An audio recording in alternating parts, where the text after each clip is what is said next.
Hi there guys, in this video I will show you how to send large videos files via email without Google Drive.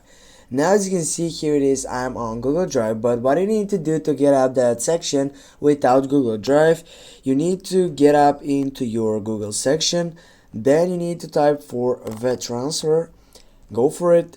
Here you're gonna be able to log in and pick your account section, and then you can add large video files in which simply it's so easy. It's just getting that section. You need to send a file, and when you get that file, what is here the most important thing, you can add message, you can add title, whatever you want, and then what you need to do to get up, and you can just send it by a link.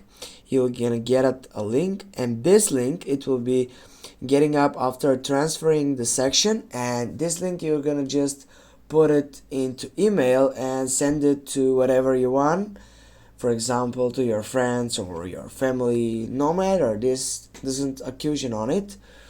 And now as you can see with this transferring site, yeah, here it is the link, you just copy it and then simply go to your Gmail, and for example you're getting here on this site, you can just send it to this person, to whatever you want, you can send it and it will be getting up without Google Drive. Thanks for watching, don't forget to hit that like and share the video. See you soon guys.